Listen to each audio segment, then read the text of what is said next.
1907 में इसको अजायब घर म्यूज़ियम बना दिया गया। बाकी it's the only museum in the world which has the complete Buddha life story.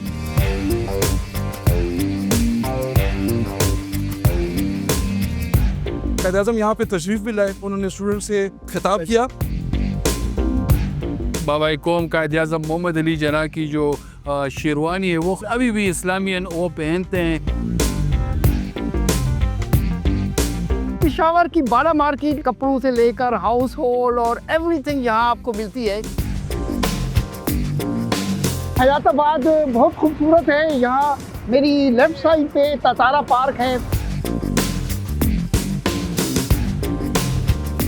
जब आप पार्क्स में आते हैं तो ये एक स्टडी भी होती है, नॉलेज भी आप गेन करते हैं।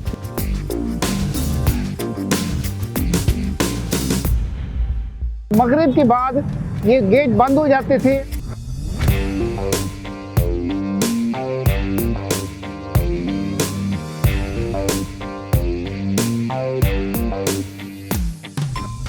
इस वक्त हम पेशावर म्यूज़ियम में मौजूद हैं। पेशावर म्यूज़ियम की ये बिल्डिंग जो किसी ज़माने में विक्टोरिया हॉल और ये कम्युनिटी और इनके जो ऑफिशियल्स हैं उनके लिए ये बिल्डिंग इस्तेमाल होती थी। बाद में 1907 में इसको अजायब घर म्यूज़ियम बना दिया गया और कहा जाता है कि ये दुनिया में सबसे ज़्यादा जो गंधारा सिविलाइजेशन से रिलेटेड चीज़ें हैं वो पेशावर म्यूज़ियम में पड़ी हुई है। इसमें 4 गैलरीज़ बनी हुई है और एक इस्लामिक गैलरी है, एक जो हेरिटेज और कल्चर की गैलरी है और सबसे बड़ी जो गैलरी है वो गंधारा सिविलाइजेशन से रिलेटेड है।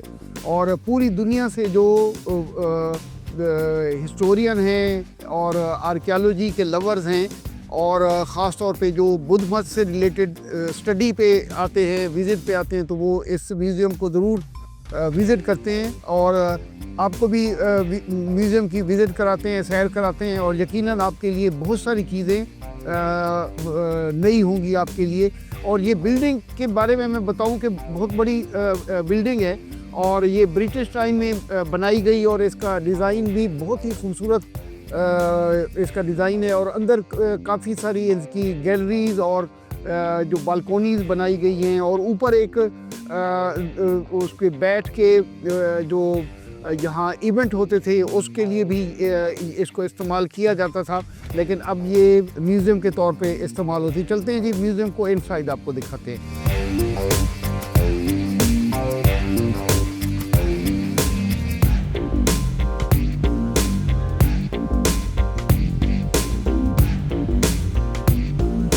हमारे साथ डॉक्टर साकिब रज़ा साहब मौजूद है, यहाँ के म्यूज़ियम के इंचार्ज है। सबसे पहले इस बिल्डिंग की थोड़ी सी डिटेल लेते हैं कि इतनी खूबसूरत, इतनी प्यारी बिल्डिंग और यहाँ क्या क्या चीज़ें पड़ी हुई हैं और बुद्ध मत के हवाले से इसकी क्या इम्पोर्टेंस है।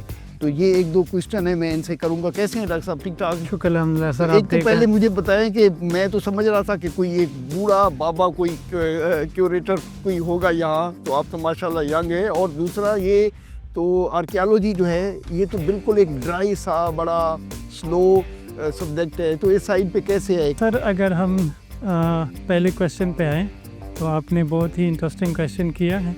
ये वाकई ये एक ड्राइव है और एक्चुअली सर क्वेश्चन जो है आपको क्वेस्ट से आता है कि आपका एक क्वेस्ट हो जी कि एक चीज़ जो है या एक पॉट शर्ट है या एक स्टैचू है ये बेसिकली कहाँ से आया है, तो वहीं से ही आर्कियोलॉजी स्टार्ट होती है। आप फिर मतलब एक सोच में पड़ जाते हैं कि ये किस सिविलाइजेशन की होगी, कौन लोग थे, इनको फिर आप आराम से डिस्कवर करते हैं। और आप जो सब्जेक्ट देख लें तो इतनी रिलायबिलिटी होती है उसमें, लेकिन इतनी नहीं जितनी आर्कियोलॉजी में है। Is the more reliable source of knowledge है।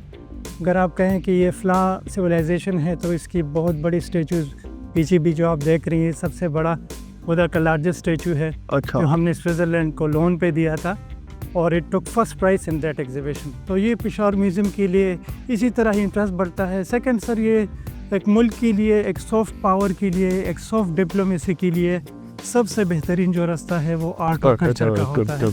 तो it's a good way to interact with the people, to interact with the international institution हमारा हार्वर्ड के साथ, रूह यूनिवर्सिटी जर्मनी के साथ, हमारा ऑक्सफोर्ड के साथ एक कनेक्शन है, एक कंटिन्यूएशन है जो कि अभी तक स्टार्ट है from the very first day of archaeology till now. Doctor साहब ये बिल्डिंग इतनी मुझे मेस्मराइज कर रही है, बड़ी बिल्कुल सर, थोड़ी रोमांटिक सी भी है, इतना बड़ा स्ट्रक्चर, इतना बिल्कुल सर, इसकी क्या हिस्ट्री है? बिल्कुल सर, अगर आप मैं अभी भी जो बात कर रहा हूँ तो ये बेसिकली एक इको क्रिएट हो रहा है। So it was basically a dancing club, it was a ball room अच्छा, back in 18th century, and it was even connected through bridge with the governor house at that time. It was called the chief commissioner house. 1937 में खैबर पख्तूनख्वा के assembly का पहला जो इजलास हुआ था, क्योंकि उस टाइम ये बिल्डिंग नहीं हुआ करती थी, तो इस बिल्डिंग में 1937 में पहला जो इजलास हुआ था वो इसी बिल्डिंग में हुआ था। जिमी कार्टर यूएस प्रेसिडेंट है, उसने इस म्यूज़ियम का विज़िट किया है। फातिमा अली जिन्ना ने इस म्यूज़ियम का विज़िट किया था। अच्छा many diplomats, many delegates, United nation से एम्बेसडर्स, अच्छा, वर्ल्ड बैंक से मुख्तलिफ। अच्छा, ये गंधारा Fraction. सिविलाइजेशन में रैंकिंग में कितना आता है सर ये वाला? It's a world largest collection of Gandhara art. अच्छा, दुनिया में सबसे बड़ा जो ज़ख़ीरा है, सबसे बड़ी जो रिजर्व कलेक्शन है वो अच्छा। पेशावर म्यूज़ियम के पास है। कितने we have more than 38,000 38,000 objects. अच्छा, और And, कितने ऑब्जेक्ट्स डिस्प्ले में कितने पड़े हुए हैं? On display we have 945. बाकी it's the only museum in the world which has the complete Buddha life story, जो कि प्री बर्थ से लेके अच्छा। बर्थ तक miracles और even the death scene of Buddha is in this museum. So not even we have this Gandhara stuff. अगर आप ऊपर जाएं तो आपको ethnological gallery, guns, Islamic gallery, coins, paintings और मैन्युस्क्रिप्ट जो कि होली स्क्रिप्चर है, कुरान शरीफ के जो हैंड रिटन रिकॉर्ड्स हैं वो भी पेशावर और म्यूज़ियम ज़्यादा कौन से कंट्रीज से लोग इसको विजिट करते हैं? अक्रॉस द कॉन्टिनेंट सर, दुनिया के अच्छा। सारे ममालिक से, यूरोप से, अमेरिका से, कनाडा से, यूके से, साउथ ईस्ट एशियन कंट्रीज जितनी भी हैं, China, Japan, even sir Japanese जो स्टूडेंट्स हैं वो यहाँ पे आते हैं और पूरी एक सेमेस्टर की जो क्लास है वो यहाँ पे 2 हफ्ते में कंप्लीट कर सकते हैं। और वो फ्रिक्वेंटली यहाँ पे आते भी है क्योंकि वो यहीं पे ही प्रैक्टिकल अपने करते हैं। और जो आर्कियोलॉजी और हिस्ट्री के लवर है, स्पेशली टूरिस्ट बीइंग, जैसे मैं आवारागर्द फिरता रहता हूँ, तो इनके लिए क्या मैसेज है कि इसमें यहाँ स्टडी के हवाले से, नॉलेज के हवाले से इतना कुछ पड़ा हुआ है, क्या मैसेज देंगे? दुनिया में सर जहाँ पे भी आप जाते हैं तो अगर आपने एक सिविलाइजेशन को जानना होता है, जांचना होता है, अगर आपको वो अंडरस्टैंड करने के लिए you must go to the museum first, क्योंकि आप हज़ारों लोगों से मिलेंगे लेकिन आपको वो आइडिया नहीं आएगा कि ये लोग कौन हैं, किस तरह की सोच रखते हैं, कौन से सिविलाइजेशन से हैं। तो first you have to go into the museum. So Peshawar museum भी जो है, मतलब अगर आप इसमें एंटर होते हैं तो आपको ये पूरी इस खित्ते की सिविलाइजेशन आपको बताती है कि कहाँ से स्टार्ट हुई, कहाँ पे इनके क्लाइमैक्स था, कहाँ पे डिक्लाइन था इन सिविलाइजेशन का। तो ये पूरी सर आपको एक पैकेज यहाँ पे मुहैया की जाती है। सो आप सोचें कि NCA मतलब 2-3 स्टैचूज़ बनाती है साल में या 10 साल में या 15 साल में, तो इस रीजन में खैबर पख्तूनख्वा में, जिसको गंधारा कहते हैं इस लैंड को, एंशिएंट नेम जो है, तो इस रीजन में कितने NCA हुआ करते थे? कितने? बहुत हज़ारों NCAs, universities of art, colleges of art, school of art, इन लोगों ने इतनी मास प्रोडक्शन की है।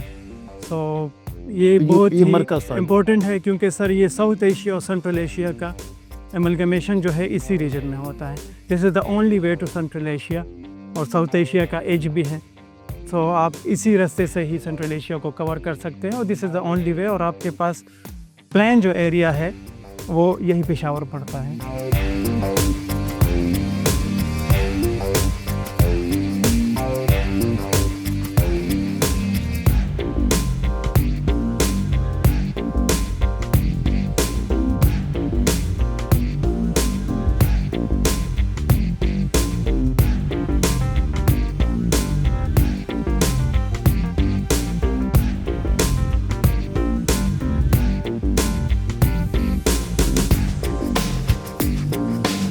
इस वक्त हम पेशावर में हैं और मेरी बैग पे आप देख सकते हैं कि पाकिस्तान का एक बहुत बड़ा तालीमी इदारा, बहुत हिस्ट्री इसके अंदर समोई हुई है और बहुत सारे बड़े बड़े नाम यहाँ से पास आउट हुए। और हमारे साथ यहाँ के आर्किटेक्ट और यहाँ के इस्लामियन जो हैं मोहम्मद ताहिर खटक, हमारे साथ हैं। कुछ इस बिल्डिंग के बारे में हम कुछ हिस्ट्री की बातें करते हैं। कैसे हैं सर? ठीक बहुत शुक्रिया, अल्हम्दुलिल्लाह। आपकी अच्छा, दुआ। ये इतना बड़ा ह्यूज बड़ा पुरअज़मत जो इदारा है, उसकी बिल्डिंग तो मेस्मराइजिंग है, देख के उसको बड़ा अट्रैक्ट करती है। तो इसकी कोई हिस्ट्री बताएं, कब ये स्टार्ट हुआ और डिटेल थोड़ी सी बताएं। ज़रूर, बहुत शुक्रिया। मैं ख़ुद इस्लामियन हूँ। इस्लामिक कॉलेज पेशावर जो है ये 1913 में बनाया गया और उस टाइम से ये जो है इस पूरे रीजन में एजुकेशन की रोशनी जो है फैला रहा है। जो बिल्डिंग है इसकी वो बड़ी शानदार है। इसके बारे में एक मालूमात ये है कि भाई राम सिंह एक बहुत मशहूर आर्किटेक्ट होते थे कॉलोनियल टाइम से, प्री पार्टीशन। तो ये बिल्डिंग भी उनसे मंसूब की जाती है। कोई हमारे पास उसके एविडेंस इस तरह की मौजूद नहीं है, लेकिन जो स्टाइल है आर्किटेक्चर का, ये और लाहौर की जो आपकी नेशनल कॉलेज ऑफ आर्ट्स है, जो आपका वो जो जिमखाना है, उसके अलावा GPO और इस तरह की HSN कॉलेज की जो बिल्डिंग है वो इससे काफ़ी मुमासलत होती है। तो इस वजह से इसको भाई राम सिंह के साथ रिलेट किया जाता है। इसके साथ साथ ये कॉलेज जो है, जैसे आपने मशहूर हस्तियों की बात की, तो इसमें बहुत सारे मशहूर लोग, जैसे पाकिस्तान के सदूर में से गुलाम इसाक खान साहब, बहुत बड़ा नाम है, वो इस्लामियन थे, यहाँ पे पढ़े। उसके अलावा पेशावर KP के जो गवर्नर्स रहे हैं उनमें बहुत सारे नाम जो हैं वो इस्लामिक कॉलेज के एलुमिनाई हैं। इसके अलावा हमारी फ़ौज के अंदर बहुत बड़े नाम, औरंगज़ई साहब यहाँ पे कोर कमांडर भी थे एक टाइम पे, वो हमारे एलुमिनाई एसोसिएशन के प्रेसिडेंट भी रहे और वो यहाँ के एलुमिनाई भी थे। तो इसके अलावा यहाँ पे अभी तो ये यूनिवर्सिटी का स्टेटस इसका हो गया। ओरिजिनली तो अगर आप देखें ना, तो जो पेशावर यूनिवर्सिटी है ये भी इस्लामिक कॉलेज का ही अहाता था। लेकिन कॉलेज के अंदर यूनिवर्सिटी बनी और उसके साथ बहुत सारी और जगह बनी। और कायद-ए-आज़म यहाँ पे तशरीफ़ भी लाए, उन्होंने स्टूडेंट से अपना खिताब किया और फिर उन्होंने, वो इतने मुतासिर थे इस इदारे से कि उन्होंने अपनी प्रॉपर्टी का शायद 1/3 हिस्सा जो है वो वक्फ किया इस्लामिक कॉलेज के लिए, जिसमें बहुत सारी बिल्डिंग्स यहाँ पे हैं जो कि यहाँ के लिए वक्फ की गई हैं। जो मेरे अकब में ये बिल्डिंग है, ये इसकी मेन बिल्डिंग है। इसमें एक बहुत बड़ा हॉल है जिसको रूस कैपल हॉल कहते हैं। उसके दोनों अतराफ पे अभी ऑफिसेज हैं। हमारे टाइम पे यहाँ पे क्लासरूम्स हुआ करती थी। इसकी बैक साइड पे एक बड़ा ज़बरदस्त फाउंटेन है। फिर आप अंदर जाते हैं तो जितना लैंडस्केप है वो, जैसे हमारे लैंडस्केप आर्किटेक्चर में हमारा एक कॉन्सेप्ट है चहार बाग का, तो उस तरह के चहार बाग के लॉन्स बने हुए हैं। जब ये इदारा की बुनियाद रखी गई, उस वक्त तो ये पूरा जो NWFP उस वक्त था, तो इतना बैकवर्ड था। तो ये इतने बड़े इदारे के को बनाने का आइडिया किन लोगों का था? जी, बड़ा ज़बरदस्त आपका सवाल है और ये बड़ा ज़रूरी है कि लोगों को पता लगे कि उस टाइम के पेशावर में और अभी के पेशावर में तो बड़ा फ़र्क आ गया। जो यहाँ पे पेशवा थे पश्तून कौम के, वो गए और वो उन्होंने अलीगढ़ यूनिवर्सिटी जो है, जो कि उस वक्त अलीगढ़ कॉलेज हुआ करता था, वो देखी और बहुत सारे लोग यहाँ से वहाँ पढ़ने जाते थे। और इत्तेफाक की बात यह है कि मेरे वालिद साहब भी अलीगढ़ यूनिवर्सिटी से पढ़े। तो जब वो वहाँ पे गए, उन्होंने देखा कि यहाँ पे लोग पेशावर से और उधर से सगीर के मुख्तलिफ जगहों से आ रहे हैं, तो उन्होंने कहा कि इसी तरह का एक इदारा यहाँ पे कायम किया जाए। जब वो इन्होंने यहाँ पे कायम किया तो उसके लिए कुछ उन्होंने डोनेशंस जो है अपने तौर पे दिए।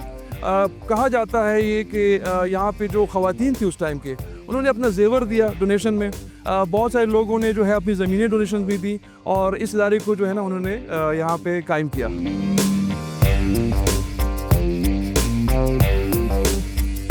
हमारे साथ अली होती डायरेक्टर स्पोर्ट्स मौजूद हैं। कैसे हैं सर? ठीक ठाक हैं? बड़ी मेहरबानी, बड़ी मेहरबानी। माशाल्लाह बच्चे यहाँ यूनिवर्सिटी आके लगता है कि हमारे ग्राउंड आबाद हैं।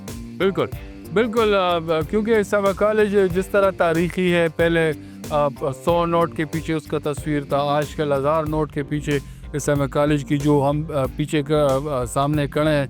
तो इस्लामिक कॉलेज ने स्पोर्ट्स के मैदान में काफ़ी नामुर खिलाड़ी पैदा किए। अगर मैं हॉकी की बात करूं तो ब्रिगेडियर हमीद हमीदी, रशीद जूनियर, काजी मोहबो, ये ओलंपियन है। आजकल पाकिस्तान क्रिकेट टीम में जो लड़के खेल रहे हैं उसमें है रिजवान, इस्लामिक कॉलेज के स्टूडेंट है, पाकिस्तान के कप्तान रह चुके हैं, और शाहिनशाह अफरीदी है। इस तरह अफगानिस्तान के राशिद खान है, करीम जन्नत है, बाकी जो PSL खेल रहे हैं उसमें बरकी है। तो सारे प्लेयर जो है इस्लामिक कॉलेज ने प्रोड्यूस किए। अगर फुटबॉल में जाऊँ तो कर्नल नोमान है, मोहम्मद असलम आजकल पाकिस्तान फुटबॉल टीम के कोच है। तो इस्लामिक कॉलेज में सिर्फ ये नहीं है कि तालीम के साथ स्पोर्ट्स, और जिस तरह आप देख देख रहे हैं कि सारे पाकिस्तान से बाबा कौम कायद-ए-आज़म मोहम्मद अली जिन्ना की जो शेरवानी है वो ख़त्म हुई है, लेकिन अभी भी इस्लामियन वो पहनते हैं। हाँ। आपको बच्चे नज़र आएंगे कि उन्होंने शनवारी वही मैं देख रहा हूँ कि हमारे जो सदर पाकिस्तान हैं वो भी जब ओथ लेना होता है, देना होता है, तो तब उनकी शेरवानी नज़र आती है। हालांकि ये हमारा कौमी एक पहचान है हमारी, और पूरे पाकिस्तान से ख़त्म हो गई और इस्लामिया यूनिवर्सिटी ने इसको ज़िंदा रखा हुआ है। तो ये आपकी यूनिफॉर्म का कंपलसरी हिस्सा है ये हिस्सा है वाइट कपड़े और शेरवानी। जिस ग्राउंड में हम खड़े हैं तो यहाँ पर बहुत नामुर खिलाड़ियों के साथ बहुत अच्छे अच्छे लोग आए हैं आपकी तरह, और पाकिस्तान की खिदमत करने वाले लोग यहाँ पर आ चुके हैं, और आहिस्ता आहिस्ता भी ये सिलसिला जारी है। ये बच्चे सामने देख रहे हैं तो ये आने वाले कौम, आने वाले वक्त के हमारे हाथ पाँव है और इस कौम के मेहमान हैं। Thank you ji, thank you Ali. होती बड़ी अच्छी बात कि इस्लामिया यूनिवर्सिटी में तालीम के साथ साथ खेलों की सरगर्मियाँ भी उरूज पर हैं, और यही हमारे नौजवान आगे मुस्तकबिल में मुख्तलिफ़ खेलों में जाके पाकिस्तान का नाम रोशन करेंगे, पाकिस्तान को मुतारिफ़ कराएंगे दुनिया में। और खेल ही एक अच्छी कौम की पहचान है जो और यही खिलाड़ी हमारे मुल्क के एम्बेसडर हैं। पाकिस्तान जिंदाबाद।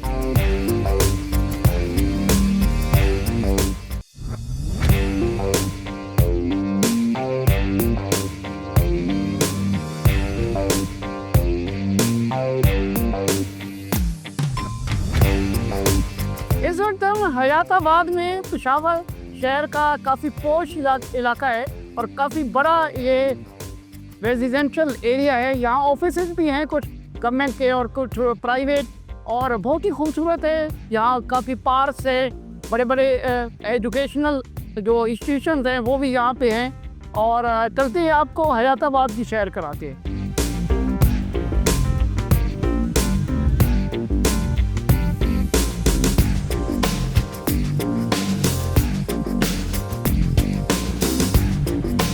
हयाताबाद बहुत खूबसूरत है। यहाँ मेरी लेफ़्ट साइड पे ततारा पार्क है, छोटा सा पार्क है बट बहुत खूबसूरत है।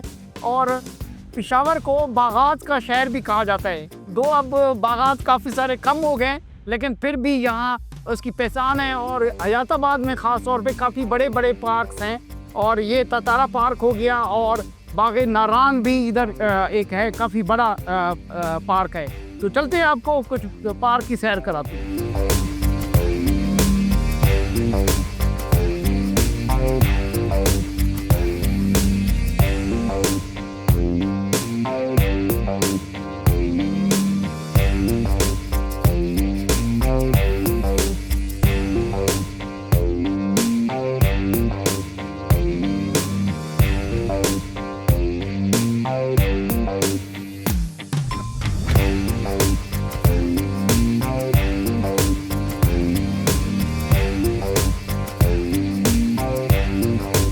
इस वक्त हम बाग नारान में हैं। हयाताबाद में बहुत बड़ा पार्क है, और ये पार्क आबाद आपको नज़र आ रहा है। यहाँ बच्चे बड़े सारे यहाँ पहुँचे हुए हैं, और ख़वातीन और बच्चे खेल कूद में भी मसरूफ़ हैं।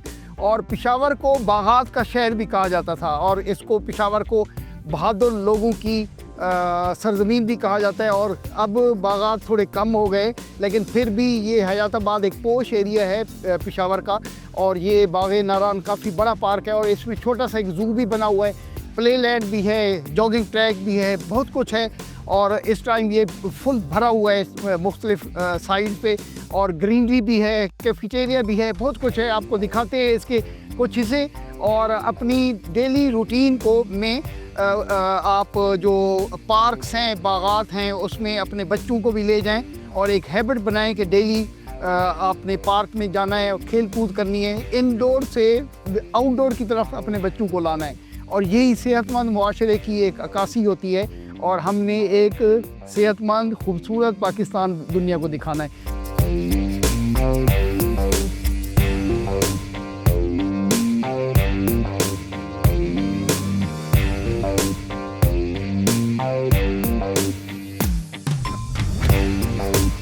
इस वक्त वक्त हम बाग नारान में हैं। बहुत ही खूबसूरत बाग है, पार्क है बच्चों के लिए, फैमिलीज़ के लिए। और छोटा सा यहाँ ज़ू बना हुआ है जहाँ बच्चे आते हैं और हमारी जो वाइल्ड लाइफ है, नेशनल वाइल्ड लाइफ, उसको एंजॉय करते हैं। और ये एक जो जब आप पार्क्स में आते हैं तो ये एक स्टडी भी होती है, नॉलेज भी आप गेन करते हैं और लर्निंग और ग्रूमिंग का एक बेहतरीन सोर्स है। अपने बच्चों को इंडोर से आउटडोर की तरफ ले आएँ और अपने पार्क आबाद करें और अपने जो हॉस्पिटल है उनको वीरान कर दें, और यही सेहतमंद माशरे की अक्कासी है।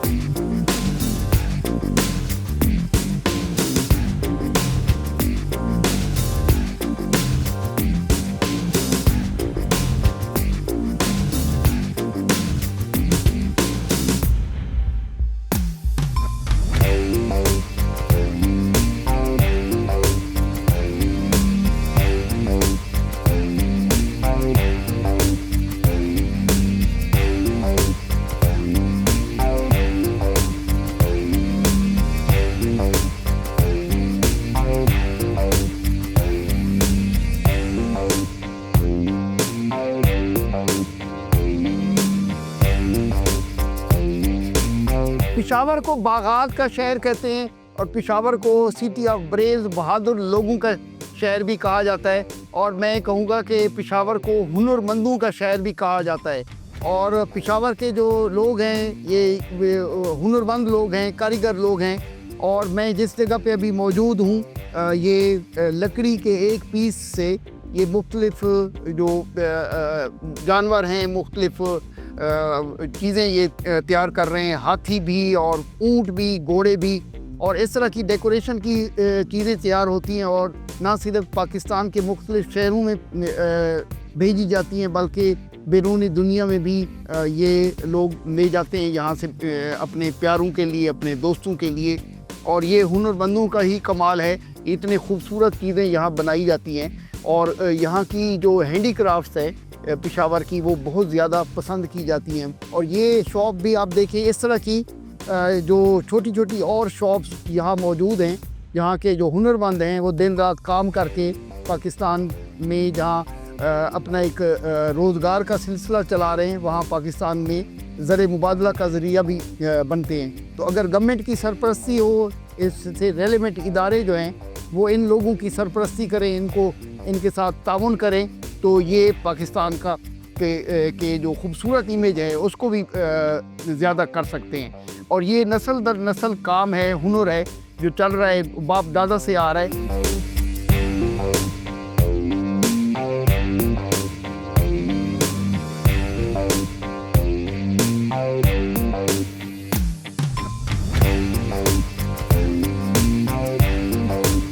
इस वक्त मैं गुवाहाटी गेट पेशावर में मौजूद हूँ। बहुत ही खूबसूरत तारीखी दरवाज़ा है और पेशावर के तकरीबन कमोबेश छोटे बड़े तकरीबन 16 दरवाजे होते थे। और कदीम ज़माने में यहाँ मुसल्लह गार्ड होते थे और मगरिब के बाद ये गेट बंद हो जाते थे और हिफाजत के तौर पे चारों साइडों पे इनकी वॉल के ऊपर गार्ड होते थे और शहरियों को महफूज रखा जाता था। और तो वक्त के साथ साथ ये गेट डिमोलिश होते गए। अभी भी काफ़ी सारी गेट यहाँ मौजूद हैं और पेशावर बहुत ही खूबसूरत है। और इसी के साथ ही मैं दी बाइकर्स की इस एपिसोड के लिए आप तमाम लोगों से इजाज़त चाहूँगा। डिस्कवर पाकिस्तान जिंदाबाद, पाकिस्तान पाइंदाबाद।